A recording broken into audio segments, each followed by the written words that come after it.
federal budget is out, and there's something for everybody in this budget. We're going to be running through right now what is in it for high-income earners, businesses, family businesses, students, as well as families, affordability help, housing, and investors. And here to detail everything that we're going to be talking about is Nicole Ewing. She's Director of Tax and Estate Planning from TD Wealth, of course. Nicole, it's great to see you. Can we just start by running through the list? We'll start with, I'll call high-income earners. We have some changes to the alternative minimum tax, AMT. So what happened?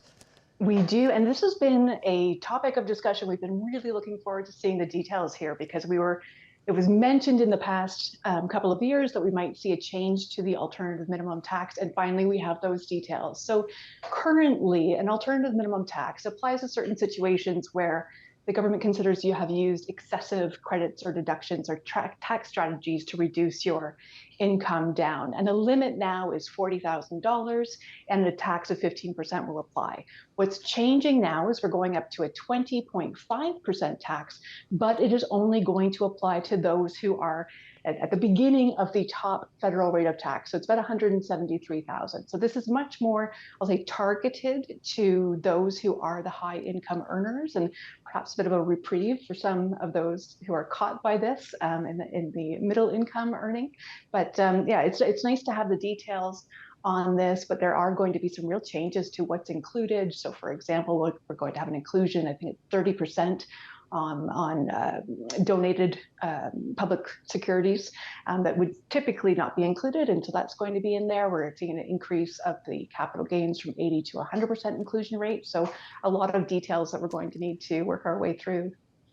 We also had some changes. You and I were texting back and forth about Bill C-208. So demystify this for us. Who should be paying attention to this, and what is it?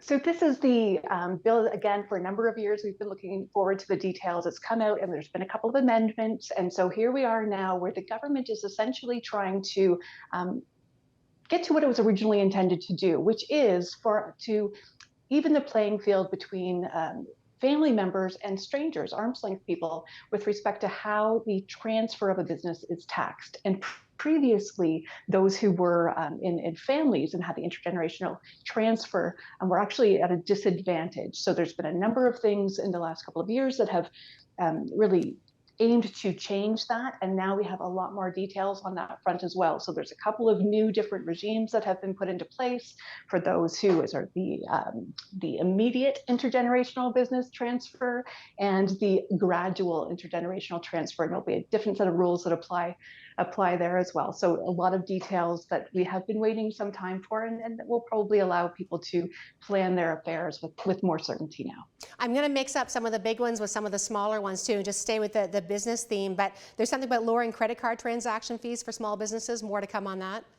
More to come on that. Look forward to the details. I'm sure that will be good news to our small business owners. Yeah, and then employee-owned businesses, new rules about employee ownership trust. Now, I know a lot of these are complex, but maybe just give us top of the waves on this and what you think is happening. It's essentially trying to allow for the transfer to open up the options for the succession of a business, make it an easier process to have employee ownership trusts to allow the employees to essentially own the business.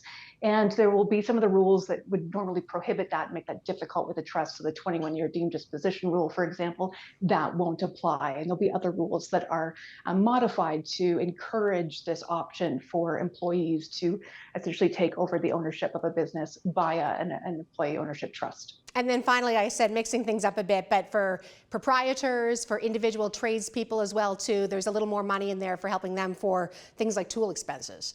Exactly. So it's doubling. It's going from $500 to $1,000 for tradespeople to deduct the expenses of their tools. Okay, let's shift gears a bit in terms of families, and we'll start on the education front. Some changes to the RESP. There have been some changes in the last budget in terms of a little more lenience in terms of debt for students and such, but they're coming up with a number of things in this budget as well too.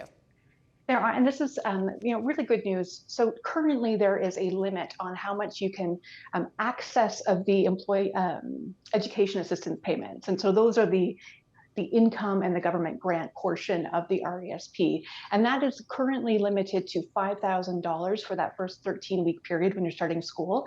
Not enough as the expenses continue to grow. So that is increasing now to $8,000. So I'm sure that will be good news to many of our students. We are also waiving the requirement for mature students to meet certain tests when it comes to accessing funding, and we are looking at very important here. We have divorced and separated parents will now be able to have joint RESPs, and so that will make again the planning much more straightforward for those families. What about RDSPs? And sometimes they don't get as much attention, but registered disability savings plans. There's something here about allowing the RDSP to be available to more people. And this is what's really difficult with an RDSP. Sometimes the disability will actually impair the ability for the person to have the required capacity to enter into a banking agreement, for example. And if there is not a named personal representative, then it was very difficult to open these accounts. And so the rules have been expanded to allow for a family member, a qualified family member, to open that account and manage it on behalf of that individual. And it has expanded the definition of who is a qualified family member. So here it's expanding to brothers and sisters, which again will open up some of the options for families where it's previously limited to spouses and parents and a child. So brothers and sisters are very often involved in the care of their siblings who have disabilities. So this is good news as well. I want to shift gears a bit to more, I'll just say, general affordability help, but I'm actually going to jump in and keep the same theme in terms of the people who need some help. Automatic tax filing. I was just personally pleased to see this because so many people who need the benefits need to file taxes but may not be able to because of circumstances. Exactly. I'm so pleased to see that this is a pilot program that will be starting next year, where essentially those who are vulnerable people and who don't maybe have the opportunity to file their taxes but could really benefit from things like the GST rebate or old age security and CPP. Like these are important benefits, but you must file in order to access them. So making that easier for those individuals, hopefully we'll see the money getting into the hands of those who it's intended to be for. So that's great news. I agree. I'm really pleased to see that. Yeah. The other one, of course, in affordability, which will grab a lot of headlines, is what's been termed sometimes as a grocery rebate. But this is really an extension of a GST credit mechanism, is it not, to helping those who need it? Yeah.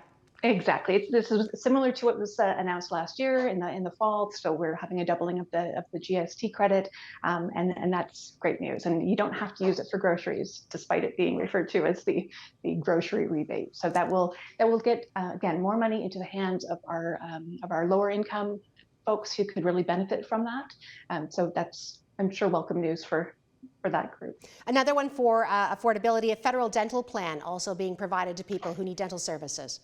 Yes, and so this is what we've heard about, and it looks like things are going as expected or hoped for by certain governments, and so we are going to have essentially an expansion of the program over the next 5-6 years to make it available to those who are under 18 and for seniors that can then access this dental care. So that's a great investment that we're seeing. Nicole, I've got an exhaustive list. I have 3 more, so let me get through them, because it's one, we've been hearing about these underused housing tax that was coming through, but one thing we found is they're going to be delaying the penalties, at least for people who are filing their paperwork around that. Exactly. And so this isn't technically part of the budget. It is a previously announced the underused housing tax, but there has been so much confusion and a lot of people putting many hours into trying to interpret what some of these rules mean, and some things weren't perhaps as well defined as they could have been. A lot of questions have come up about this over the last little while, and so it was announced, I believe today, if not late last night, that there will be an extension of that there will be no penalties or interest applying, provided that you file and or pay by October 31st. So that is a welcome news for the accountants who are listening, no doubt. Last one I'll touch on is just the share buyback measures.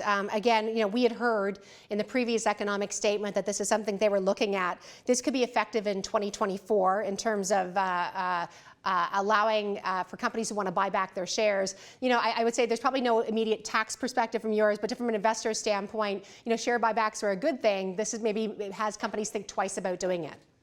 It will be interesting to see how companies respond to this, but we are seeing what had been previously announced is it's moving forward, and that's a 2% charge on the buyback. So we will see, no doubt, that there will be people responding to that, and investors should pay attention to any of those changes coming forward. Nicole, great roundup. Really appreciate you joining us. Thanks so much.